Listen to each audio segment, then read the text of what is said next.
back, and Eli's back. I'm back too. Eli's back. Back again.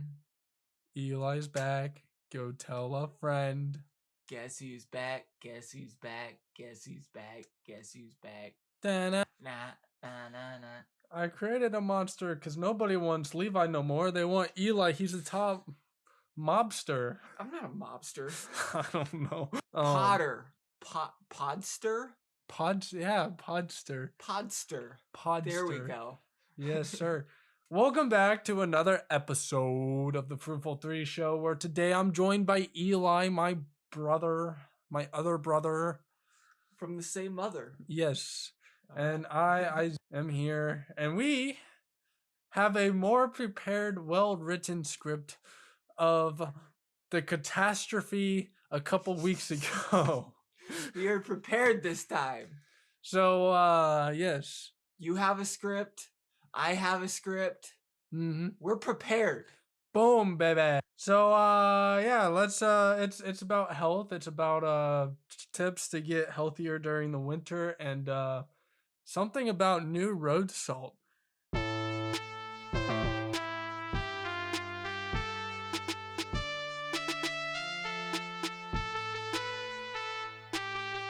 But before we kick this off, we got merch. We got all sorts of merch. It's getting cold. So, you might as well go grab yourself a hoodie. It's the perfect Christmas gift you can give to a loved one. Perfect gift all year round. Just go to iceentertainment.net/drip and just get your loved ones a special gift. Yeah, so go get your drip on. Yeah, and go get some of Eli's drip on. Yeah. And also, while we're here talking about it, I am doing a special little thing. Special little thing. So I woke up, I mentioned this, and I said, fuck it. And when I say fuck it, great things happen. And well, I had a fuck it idea, and well, I'm gonna pursue that fuck it idea. So if you go and listen to Ice Beats, go to Spotify, Amazon Music, Apple Music. If you look up Ice Beats, all the money I make from, or profit that I make from that channel of Ice Beats, I will donate to clothing for like homeless or clothes drives or whatnot. So now, is this a limited time offer? No. Once I start, I am dedicated to just keep on going. Hear that, YouTube? The only way I can break this contract is if I give a 30-day notice, 1 video per week. I thought about it. All right. You hear that? His word is solid. Solid. Now I just need a lawyer to sign my contract, and I'll be... Ain't no going back then. I know a lawyer. I do too. Yeah. I plan on thinking of the same guy. I'm going to have him sign my contract. So, yeah. Anyway, so let's kick this off to I'm just going to start off with basically some of the stuff that we skipped over the last time. Okay. And my script is in no specific order, so if you end up reaching a spot where I am, yeah. Okay. So we discussed the fat documentary, which was in the description of the last one and will probably be in the description of this one. So we talked about this doctor that I couldn't remember the name of, who did a famous 7-country study that cherry-picked certain details to support his theory. And this doctor was Ansel Keys. So he said that salt is the link and salt is the problem to everything. And that's why we have salt is bad for you in today's world. He did the 7-country study. He cherry-picked information. If you want to go find out those, just look up Ansel Keys 7-country study. He bullied John Yudkin, which was a guy that said that it wasn't salt that was the issue. It was like sugar and more of the processed sugar that was causing the cholesterol issue. And but he bullied John Yudkin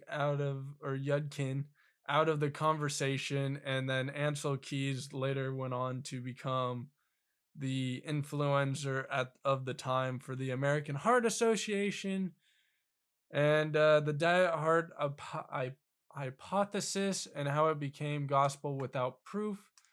And it's kind of funny if you read his research papers. It's like an Eminem diss song on John Yudkin. Basically, he was just dissing people that went against what he was Hmm. saying Yes. to make himself seem above them. Yeah. And it was kind of funny because there's other people that sided with John Yudkin, but they also got bullied, and they're like, we don't want to be there. But yeah, he pretty much ruined Yudkin's career. So yeah, definitely an Eminem. Ansel Keys was. Two, the McGovern Committee. We talked about the senator that was trying to get past the pyramid, basically, or the health stuff. It was the McGovernors that or McGovernor that passed it. So it started in 1968 to address hunger and poverty. So it started out as a good thing, and then it did a complete 180 turn to focus on overnutrition. And then in 1977, the dietary goals that changed everything came out. Doctors begged them to wait for more research, but McGovernor said senators don't have the luxury of waiting. Issue right there, big red flag. Throw that in the air. This became the 1980 official USDA guidelines. So pretty much it forced them to say Ansel Keys was right at the time. And ever since that time, they've been shoveling more dirt on top of, or well, digging more of a hole than they have been actually filling the hole. Yeah. Even though they could have easily slowly recorrected it, you know, throughout the 50 years that it's been going on. Well, 40 some years, close to 50. But, It's all about money. yeah. They saw it as a profit ordeal and everyone became rich. The food pyramid disaster of 1992, 6 to 11 servings of grain per day, which is insane. How serving size of the pyramid didn't match serving sizes on food labels. Timon and Pumbaa teaching kids to eat grains, great clip. And then 20 servings of carbs per day if you followed it. Everybody loves the Lion King. And that was just all that was literally just carbs right there. That's insane. Yeah, it mostly consists of carbs, and then it goes fruits and vegetables under that, and then meat and dairy under that, and Mm-hmm. then let's see, fats. They put fats with sugars for the lowest one. Which fats are important. Fats break down into energy because, yeah, sugar breaks down into fat and fat breaks down into energy. But a lot of times your body doesn't hold on to that food that long. So a lot of times it ends up just being stored energy, which is fat. And that's how you get fat.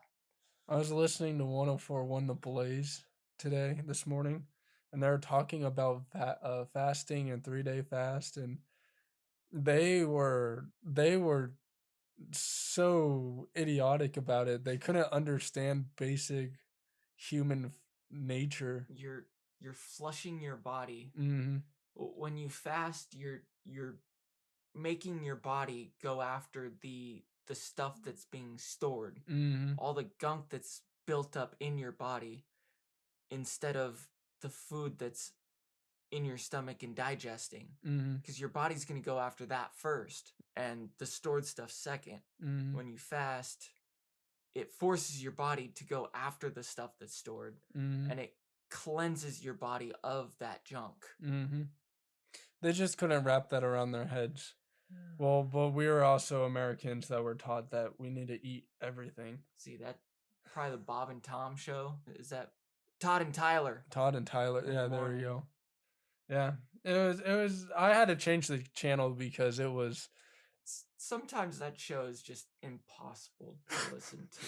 yeah, sometimes it's hilarious and I can listen to it, but they were going on about this, and I just couldn't. 6 in the morning, I couldn't deal with that. Yeah, and sometimes they ramble on too. That was like, you don't know what you're talking about. Just drop it. Just leave it there, man. Just move on to the next topic. And they would not. So we have the sugar cover up, which is John Yudkin's sugar research that was suppressed, how Ansel Keys destroyed Yudkin's career, the 70 plus different names for sugar on food labels, which we kind of talked about last episode, and high fructose corn syrup explosion in the 1980s. The pharmaceutical angle, statin drugs developed in the 80s and 90s. They lower cholesterol but didn't necessarily extend life. The profit motive in keeping people on medication. That's a huge one, especially nowadays. And Charlie Abraham's epilepsy story. Seizures cured by ketogenic diet in 2 days, but doctors push drugs and brain surgery. I mean, yeah, that's literally what doctors are taught to do. They aren't taught to. They are allowed to give you, like, they can give you an actual diet or they can give you physical But doctors medicine. really don't know much about nutrition. They know more about drugs. Yeah, they don't their nutrition class and when you go to become a doctor, like I watched a video of all the doctors saying, yeah, it's whack. We like spent maybe 20 minutes on it. Most of the time the teacher's like, "Oh, you already know what you're doing, so we're just going to move on."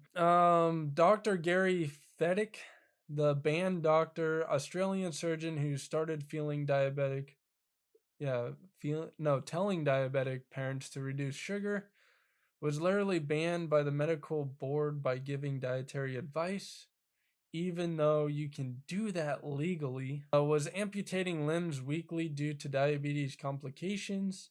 When he told patients to cut sugar, their conditions improved immediately. Crazy. Dietitians Association pressured the hospital to silence him. Money moves, money talks. The Minnesota Canori survey cover up. 9,000 plus people studied in mental hospitals, controlled environment. Results showed vegetable oils didn't help heart disease. Study wasn't published for 16 years because researchers were disappointed. This is scientific fraud. And I do have that list of seed oils on here. Vegetable oils, seed oils. I'm not going to read this whole thing, Well, you just got a main but the yeah. oils, man. Well, we have a section of oils coming up. Well, then I will wait for that. We have historical context you missed. I'm gonna butcher this name. Vahalamir Stephenson and the Inuits of 1906. So this dude, he believed that he was taught that vegetables and greens and all this was how you live life, and that you should be a vegan and all this other stuff. And well, he ended up traveling to Iceland, I think it was. It was up north in the cold, and he was like, oh, how am I going to survive out here? There's nothing green out here. Well, he lived off of fish and lean meats and fats and stuff, and his health improved, and he got big and strong and everything. So he came back and he's telling people, and no one believed him because, small brain people. So he did a 1928 Bellevue study living on only meat for a year, and his results came out positive.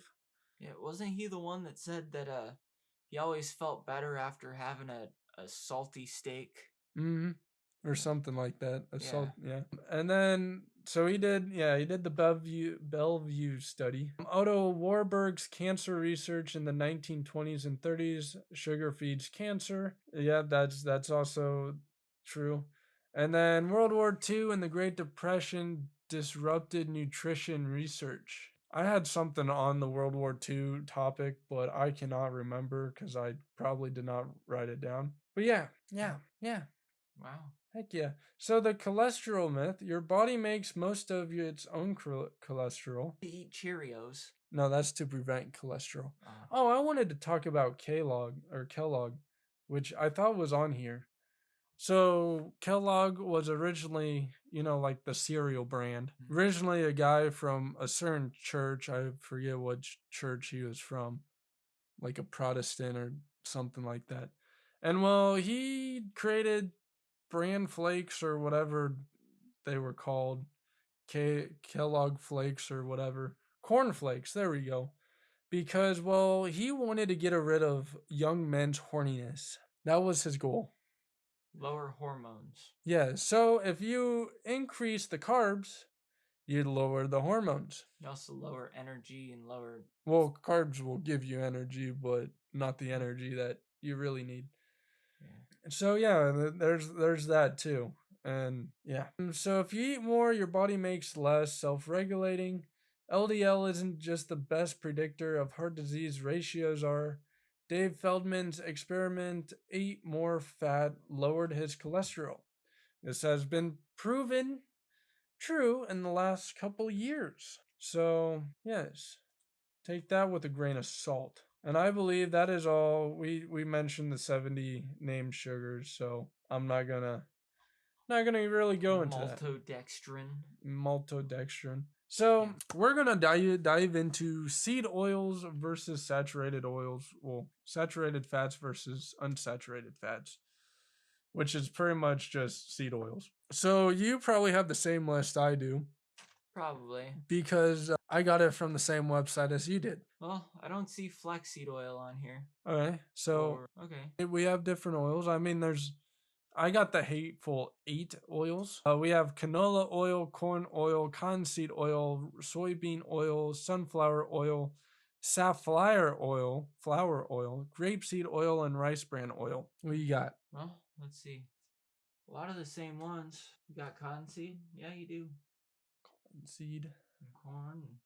Honestly, I think the only one that you forgot was flaxseed. Do you have sesame seed oil? No, I just have the hateful 8, The hateful eight. which is a different link than that one that you have, because I was on there and was reading, and that took me to a different link because I clicked on something. So why they're called vegetable oil? A marketing term to make them sound healthy. They're actually from seeds, not vegetables.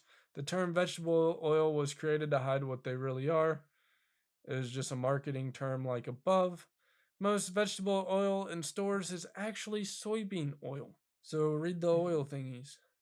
So I have a video of how they are made. Sunflower seeds, I don't know why we got organic, that's the only thing I could find.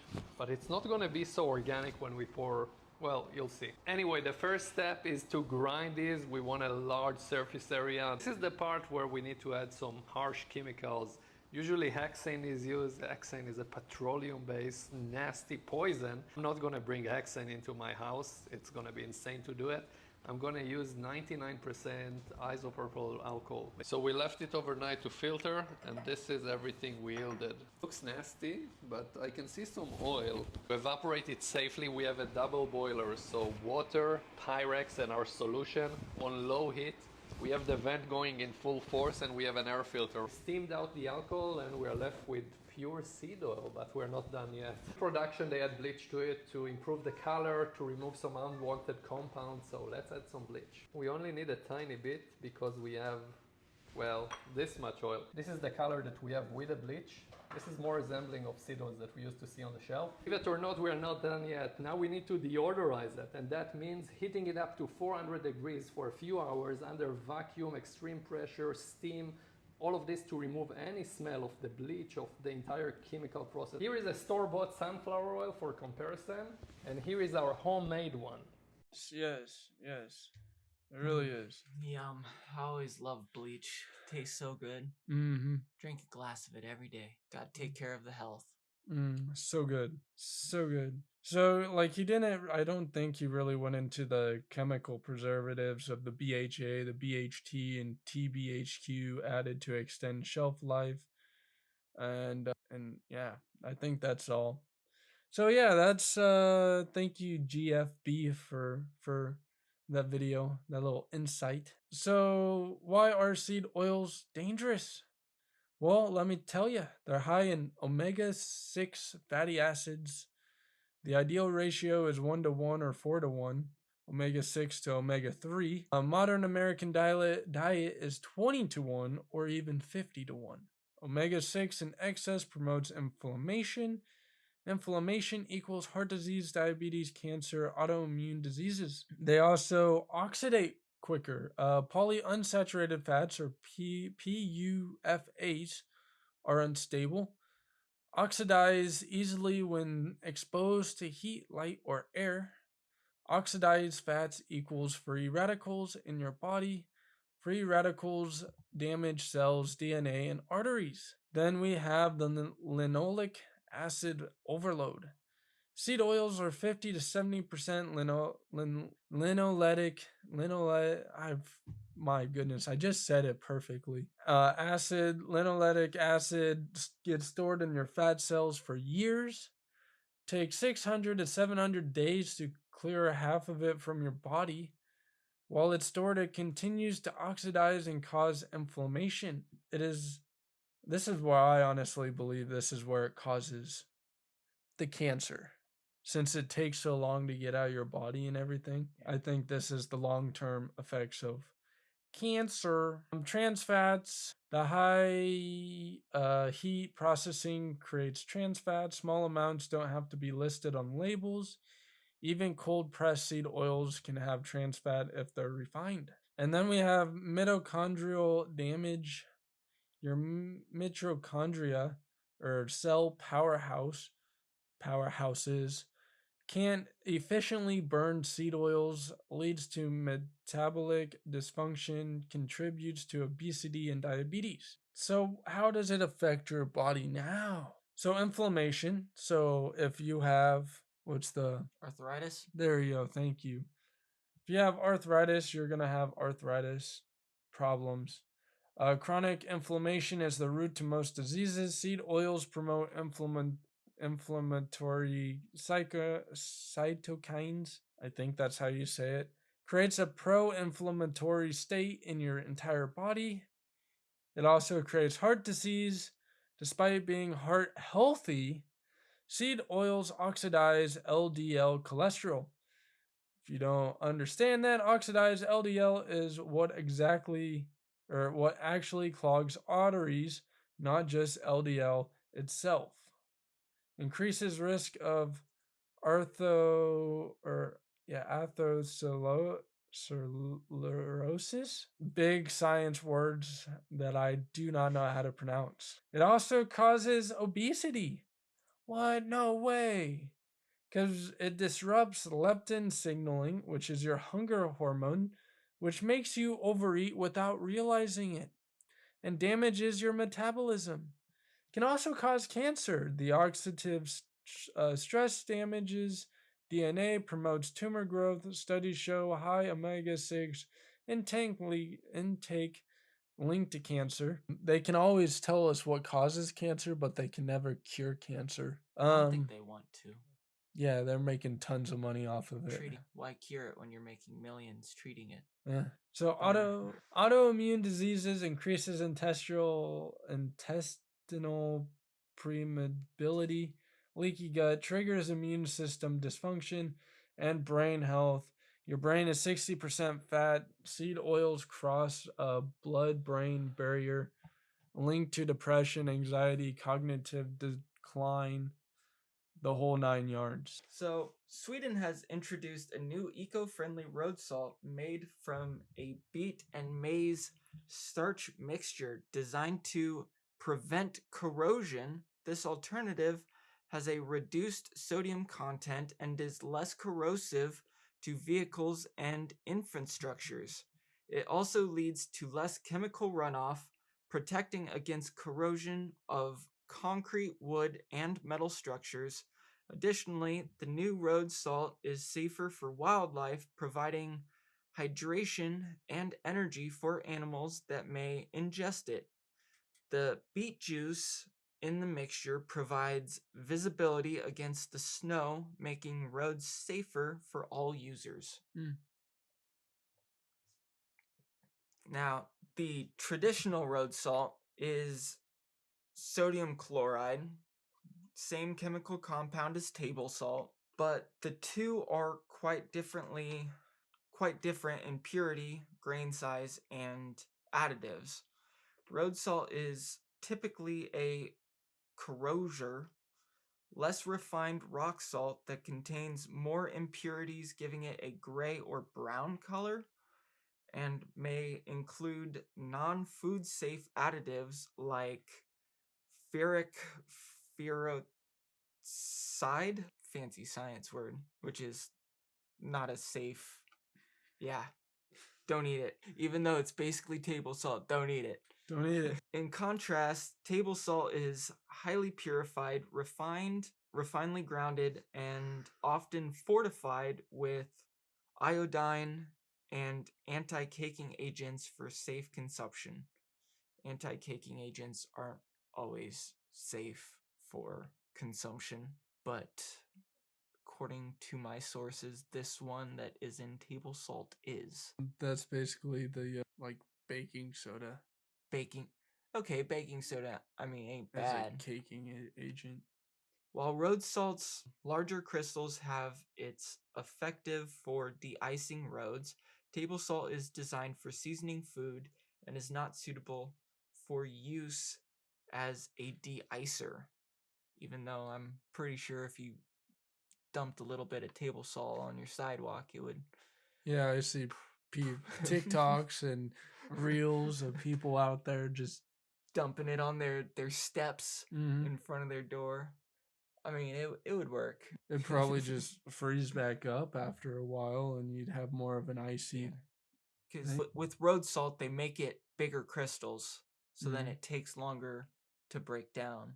While table salt is finer, so it's gonna go quick. It's not gonna last as long as road salt. Now, I love the sound of this red road salt. I've heard that they've already used this in America, in Michigan. It's red, so it looks like you murdered something on the highway and dragged it down the road. That's fine. Which honestly is fine. But one thing that I noticed that kind of came to mind was birds. Birds react to the color red, and not always in a good way. Birds react to the color red in a variety of ways, including attraction to red or food or mates, aggression and stress when seeing red in other birds, and potential avoidance of red light during migration. The specific reaction depends on factors like individual bird species, age, and experience. So are we going to piss off a bunch of birds if we dump this on the road? I don't know. Are they going to be flying at our cars because Well, how many birds do you see in the winter? Yeah. Anyway. Yeah. Yeah. But then also this would be safe for them to eat. And like birds, they're not like deer that just stand on the road and it's like, oh, it's a car. I wonder what's going to happen next. Boom. No, birds actually fly away, and you often don't hit them on the road. And I feel like this road salt is mostly targeted for birds, but is also safe for other critters that might be around in the wintertime to snack on. Yeah, think about like you're feeding the deer and everything. Is that going to make the deer want to stand on the road? That's also a good question. It's concerns like that, and I kind of wonder why they picked the color red. Well, it's because of the beets. The beets, yes, but couldn't they have picked something else? Well, maybe beets have a special compound that they haven't really found anything else. Or like a melting agent. Yeah. Maybe it's got like a high temperature, or whatever the science behind that might be. Maybe it's the whatever nitrate or whatever that's in it that reacts with the ice, which honestly I like the sound of this. I think that they should definitely try this in more areas, especially I would like to see this here in Nebraska. I am prevent my truck from rusting. Yeah, it's less corrosive, and it's also safer for the roads. So then, like, you don't have to spend near as much money on roads. Yeah, right?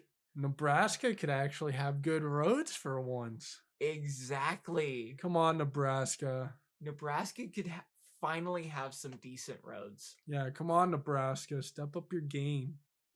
Exactly. Let's get this red beet-based road salt. Yes. I wonder if the more water it takes, if it doesn't dilute the red coloring, Well, and I mean, it's gonna wash away. Yeah. And I mean, kind of the purpose of it too is to have a bright color that you can see. Salt, like our regular traditional salt, you drive down the road, you see a white part on the road, you don't know if it's a clump of salt or snow. Mm-hmm.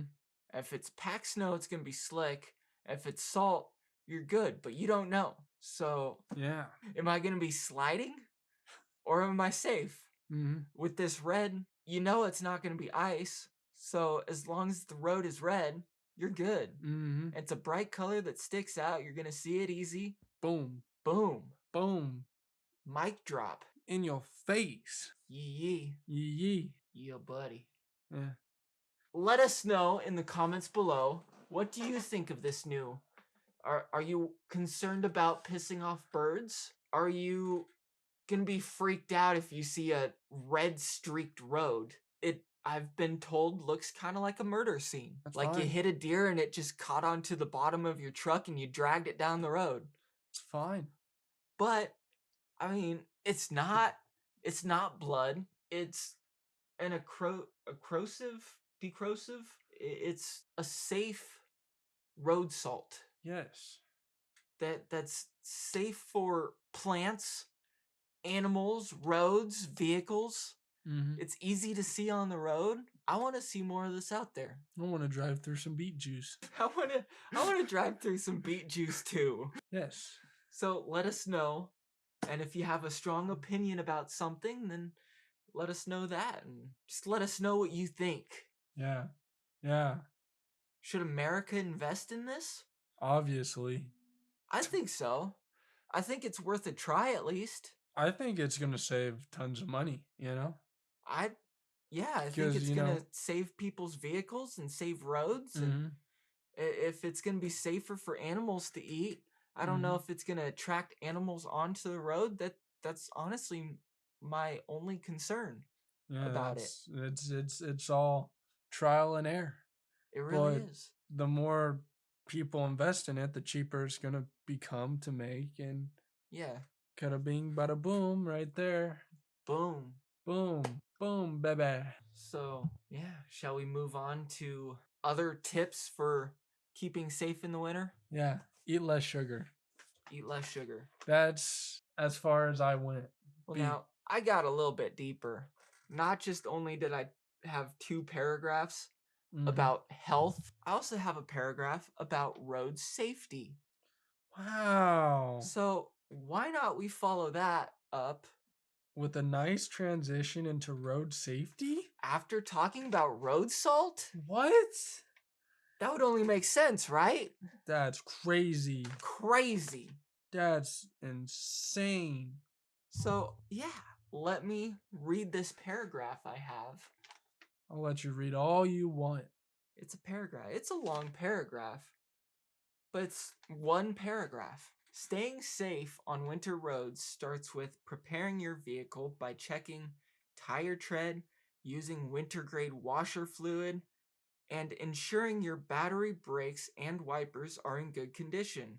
It's also smart to keep an emergency kit stocked with essentials like blankets, flashlights, jumper cables, shovels, snacks, ice scrapers. When driving, reduce your speed, increase your following distance, and avoid sudden braking and sharp turns to prevent skidding. Using your headlights, skirt. Yeah, don't want to do that on the ice. Avoid that in the wintertime. Have all the fun you want in the summertime. Don't do it on the highway in the wintertime. Use your headlights to improve visibility and never rely on cruise control in snowy or icy conditions. Be especially cautious of black ice on bridges, overpasses, and shady areas.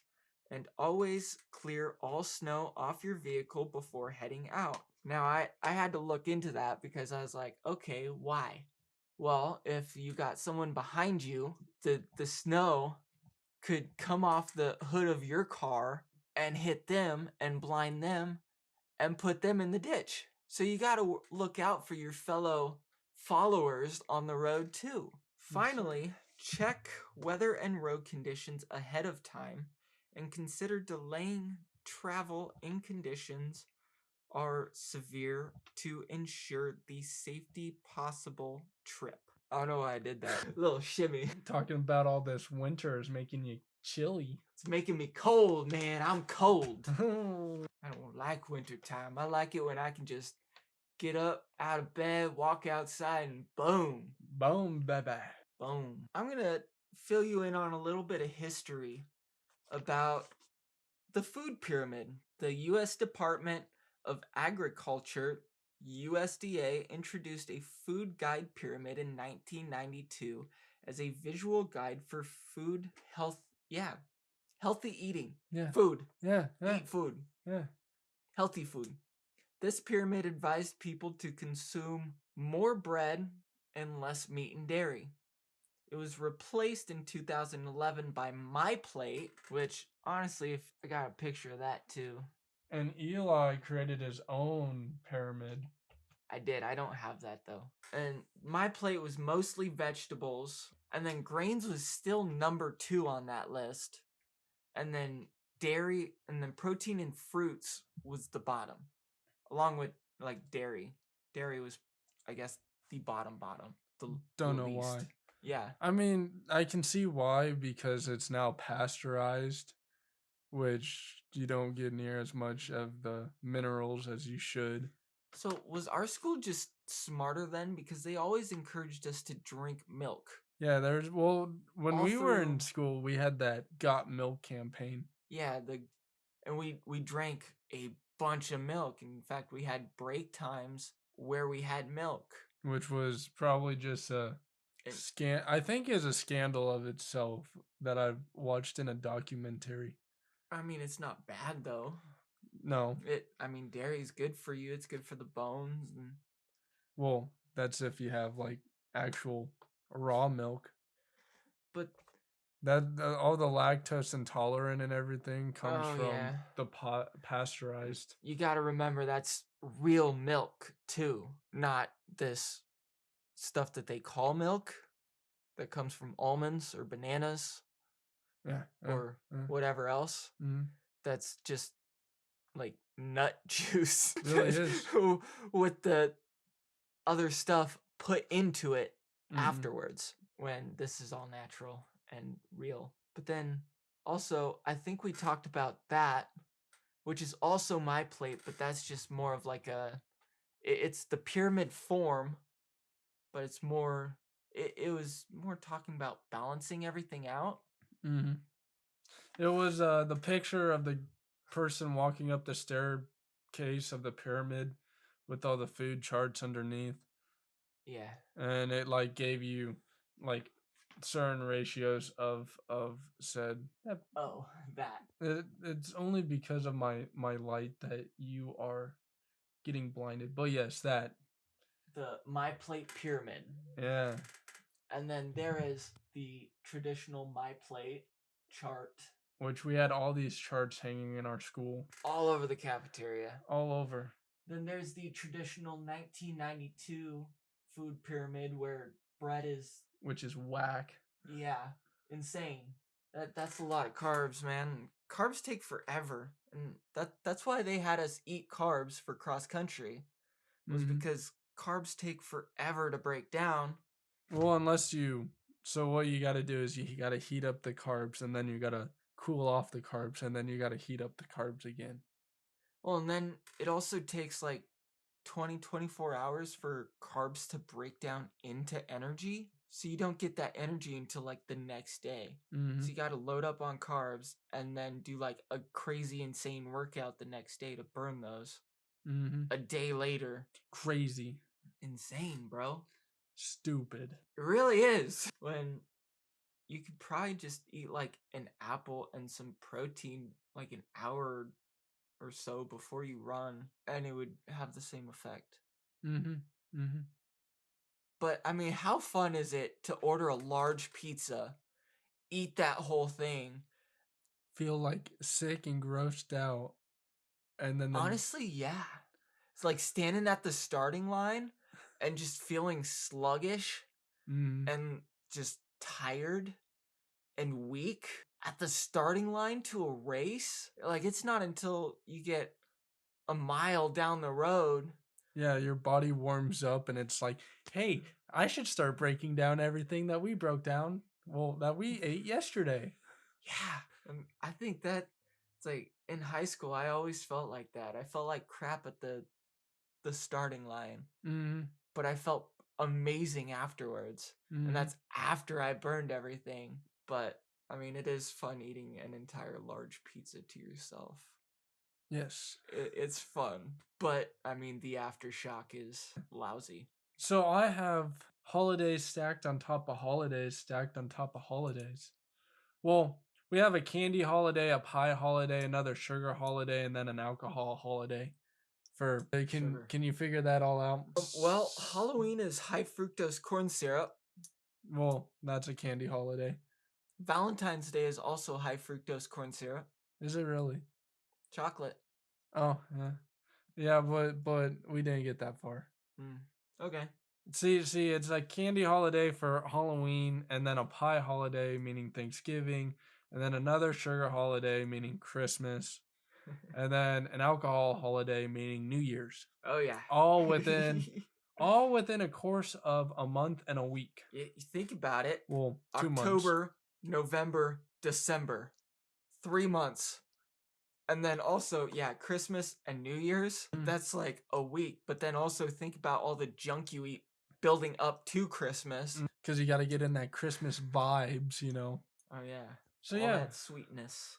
if you can figure out a way to avoid these holidays, not the holidays itself, but the money making holidays of candy, pie, candy, and alcohol, then you're golden. Honestly, alcohol doesn't even need a holiday. There's enough people out there that just buy that on a daily basis. It's tragic to see people buy as much alcohol as what they buy. Actually, there's another holiday I was learning about last weekend. I guess the day before Thanksgiving is a holiday now, where you just get really, really drunk. But then that's a horrible idea. Because think about it, you get really, really drunk the day before you eat a bunch of food. Carbs stacked on top of carbs stacked on top of sugar. Not just that, but you feel like shoot. I'm not sure what I can all say on YouTube here. You can say it. You can. Okay, you feel like absolute shit waking up on Thanksgiving morning, Mhm. and then on top of feeling like you're gonna puke, you eat so much food that you feel like you're gonna puke on top of that. So then what do? You drink, puke, eat food, puke, eat more food, Pretty much. and then pass out? Pretty much. But then also, I think we should probably let people know that you're supposed to let your body digest food for 3 hours. You're supposed to give your body about 3 hours to digest before you go to sleep. So if you're somebody that likes to take a nap after Thanksgiving dinner, keep that in mind. And if you do take a nap, lay on your left side, because in that way your body will allow It's how your stomach is positioned. yeah, it's how the inside of digestive your body. system is positioned. So it won't suck near as bad as if you lay on your right side. Yes. I just thought about that. But that's something that I just take into consideration every day. Mm-hmm. Like when I'm eating supper, I eat supper usually the second I get home. I get then I go to bed whenever I go to bed. Mm-hmm. That's pretty much how I do it now. Mm-hmm. So that way, when I go to bed, I have 3 hours or more.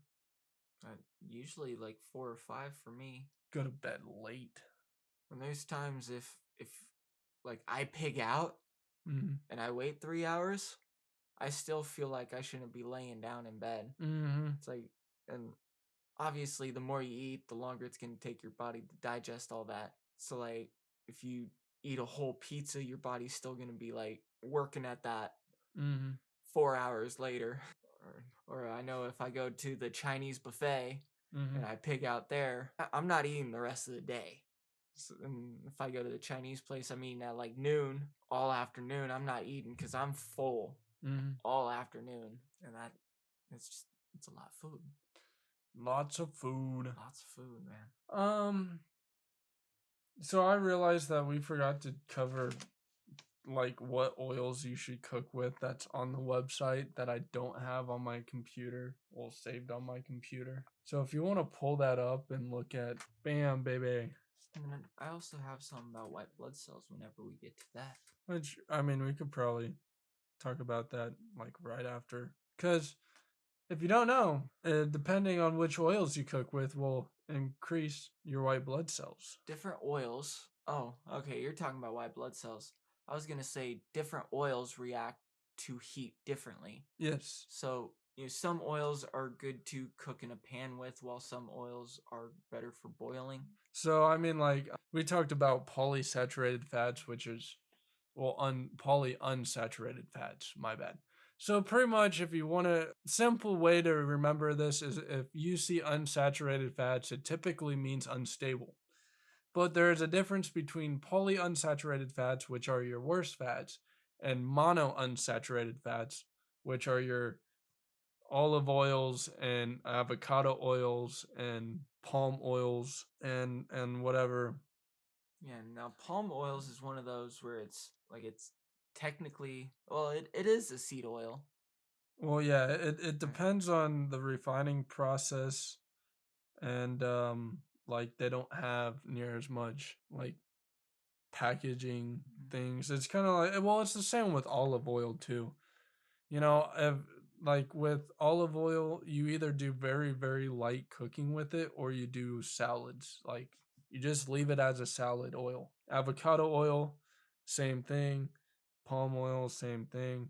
Salads, unless you're making peanut butter, you can use it for peanut butter or almond butter. And sometimes you cook with peanut butter. Is that Mhm. still?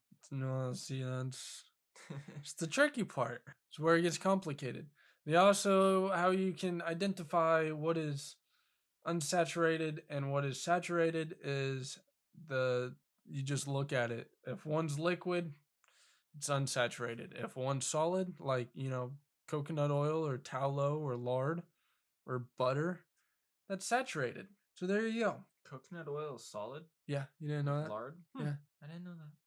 So we have number one on our list is ghee, which is I think like goat milk or something made from goat milk.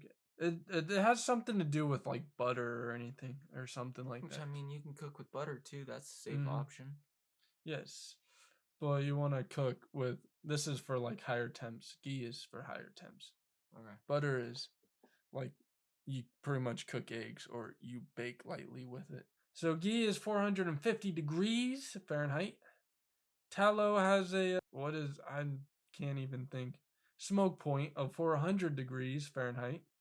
Avocado oil unrefined has 375 to 400 degrees Fahrenheit. But again, try to leave it for salads. Olive oil extra virgin 325 to 375 degrees Fahrenheit. Again, salads, leave it for salads. Also, while we're on the topic of avocado oil and coconut oil, check the packaging. Make sure it's 100% avocado oil or 100% olive oil. And make sure it has a place of where the product is produced or where it came from. Manufactured. Well, not manufactured, but if like product of Spain or Mexico for avocado oil, and then it'd be like product of Italy for olive oil. Look at that Make on the sure that bottle. there's no soybean oil in that. And then typically get like a glass bottle because glass purifies better than what it is. Next on our list we have coconut oil, which unrefined can be cooked at 350, and butter 300 degrees Fahrenheit. So there you go. There you go. Dope. That is all, Hmm. folks. That's a really good link. I like looking at that whenever I have a question because it just basically says everything right there. Mm-hmm. It lists off all the oils to avoid. Mm-hmm. It tells you what's bad about them. It tells them the temperature point and Smoke point. smoke point. Yep. And then they even like have links to their other blogs, which is what I got my other oil information off of. Like that's really good too. So that is Heart and Soul, I think .com. Something like that. Yeah. Heart and soul. So I'll So- let Eli finish what he has. Okay. Well, in the winter, you gotta take care of your health. Mm. Good part of taking care of your health is good nutrition. Well, you gotta take care of your white blood cell count because your white blood cells are your body's defense against the cold and flu virus. You gotta, your body's working hard to fight that. It's cold and flu season. It's time when everybody's coughing and sneezing and blowing their noses everywhere. You gotta protect yourself from those germs. So I made a little note about white blood cells, and they play a vital role in keeping you healthy during the winter months, serving as your body's primary defense against viruses and bacteria that circulate more commonly in cold weather, even though they can circulate any time of year, but very commonly in the wintertime. Even though cooler temperatures don't actually reduce the number of white blood cells you have in the winter, you can still challenge your immune system in other ways, making it especially important to support the cells responsible for protecting you. One of the most effective ways to do that is through proper nutrition. Foods rich in vitamin C, vitamin D, and vitamin E, as well as zinc and folate, help promote strong immune functions and support white blood cell production. Citrusy fruits, bell peppers, fatty fish, nuts, seeds, leafy greens, legumes, and aquatic proteins are all contribute to keeping these cells working at their best. In fact, eating cooked meat offers another winter benefit beyond immune support. Both white and red meat increase body temperature due to the high energy required to digest protein, a process called diet-induced thermogenesis, or DIT for short. This effect is more pronounced with high protein meals because protein is more complex and takes more energy for your body to break down compared to fats and carbohydrates. The additional energy expenditure generates heat, and if you can consume a large amount, your body's response can be to sweat to cool itself down. Together, good nutrition and a balanced diet not only helps maintain strong white blood cell functions, but can also help your body stay warm and resilient throughout the winter season. So, cooked meat can raise your body temperature. It can help you stay warm in the winter. And that's something that I've noticed because honestly, in the past, I've turned away from meat in the winter time. And just in the past year or two, I've learned that little tip and I eat more cooked meat now in the wintertime, and it actually helps. I'm less cold in the wintertime. It helps, and it's really just your body breaking down that meat and burning that energy, and it increases the body temperature. Mm-hmm. So an amazing tip right there. Eat more cooked meat. Yes. You're gonna be inside more anyway, so you might as well cook something and take a little bit more time making something instead of just, summertime. I just make a quick sandwich and I head out the door. I don't spend a lot of time inside. And even if you're busy, you got a crock pot, you can make crock pot meals. You can slow cook some while you're at work. yeah. You Bada could, bing, bada boom. heck, All meal sorts of prep. things. Yeah. I do that. I'm planning on cooking chicken and rice tomorrow, so I threw my chicken out of the freezer and I'm thawing it out now. I'm meal prepping. or meal prep like I do and cook everything on Sunday and then put it in containers and reheat it throughout the week. See, now I do that on Mondays. I set everything aside. I make sure it's all thought out. I like cooking on Friday nights just because it's something to do, and it's like I don't plan on doing anything this weekend anyway. But winter months. But like Mondays, I don't feel like doing anything on Mondays. I just kind of want to stay in the house, especially in the winter time. Garfield. I hate Mondays. Can we just go from Sunday to Tuesday? Actually, I hate Tuesdays too. Can we just get Monday and Tuesday? Can we just make every day a Friday? Good idea. Wait, no, not every day. I want Saturdays. We should have at least 3 Saturdays a week. Yeah. And then, I'm down for like... I think it should be like Friday, Saturday, Friday, Saturday, Friday, Saturday, Sunday, and then repeat again Friday, Saturday, Friday, that's screwing my Saturday, body Friday, up so Saturday, much. Sunday. No, we gotta have like Friday, Friday, Friday, Saturday, Saturday, Saturday, Saturday, and then Sunday. Either way, but I think you get more production done my way, but that's just me, I think. Yeah. And that's where I'm wrong. Well, it depends on how your body's set up. Mm-hmm. I hate it when I have a weekend in the middle of the week. It throws me off. It's just like college for me all over again. Honestly, I like college. It's like, all right, this day and this day I could sleep in. This day and this day I gotta get up. But like I'm still doing something on those days. Well, I'm still doing homework and all that. And then the fun days are like Friday, Saturday, and Sunday. no, the fun days are... Well, technically it's college, so like every day is a fun day. Yeah, you get out of class and it's fun day. You don't go to class and it's a fun day. You got a couple hours before your next class, fun day. Exactly. You go to the gym, fun day. Go to the YMCA, fun day.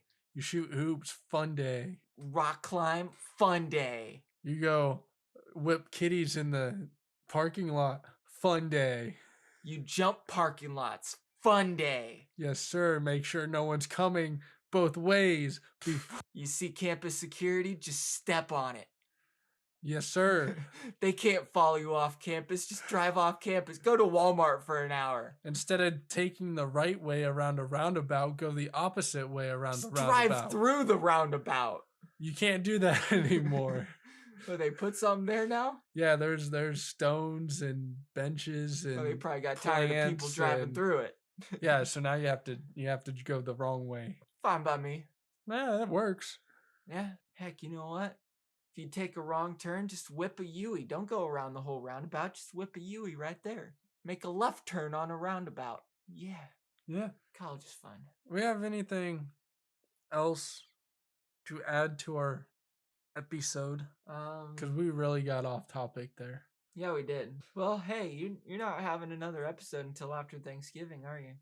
Oh, yeah. Hey, I don't plan on having an episode next week, so... Vacate. We're not going live. I don't think we went live last year. What is your favorite Thanksgiving food? Turkey. Turkey's good. Egg noodles. Amazing. With the turkey broth. Stuffing. Amazing. Mashed potatoes. Yeah. You're making mashed potatoes this year. I was honestly going to try a new way, but I never got to test it before.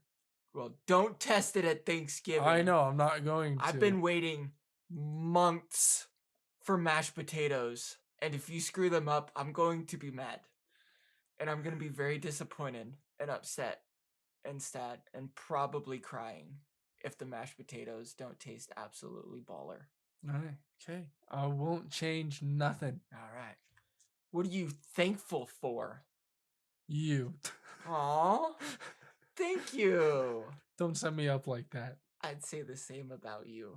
But I'm really thankful for... Just kidding. You. Ah, the trickery. Heartfelt, isn't it? That's crazy. There's like an echo in here. Whoa, I hear it. Whoa, that's crazy. Wow, that is crazy. No, I'm just thankful for my family. Yeah. And what friends I have left. Burned a lot of bridges. Gosh, I wish I could stop being an a-hole, but it's just so hard. So hard. You ever hear this song? I'm an a-hole. You haven't heard that song? I probably have, but you're probably singing it. I'm an asshole. I'm an asshole. Something like that. Yeah. Yeah, It- there's it- like an old version, and then there's, Eminem's version of a-hole. I'm talking about the version that the dude from that plays Gwen Stacy's dad in Amazing Spider-Man sings, and also the dad from Sandlot, he sings it too. Interesting. Yeah, he's a singer. Did you know that? I think I looked him up one time and realized that he does have very good vocal cords. Well, he's got a really good rasp. He definitely smokes a lot. He Alright. seems like the cigar kind of guy. Probably. He probably is. Probably. Any more Thanksgiving themed questions? Leave a comment down below. Let us know your favorite Thanksgiving foods and let us know what you're thankful for. Yeah.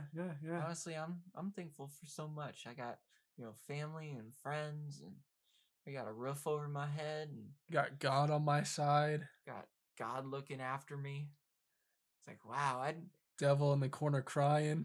I was driving around with a broken wheel bearing for like a month, and I never wore a seatbelt in that time. It happens. Yeah, it could have just given out any time going like 80 miles an hour down the road. Mm-hmm. God's looking after me. God got you. I obviously have a purpose in this life that I have not accomplished yet because it's not my time yet. Or you're just not good-hearted enough yet. Or I haven't accomplished my purpose. I don't think anybody could be nice enough. I mean, Matthew 5:38. yeah, That's like, you gonna preach it? You're just gonna say it. oh, well, I can.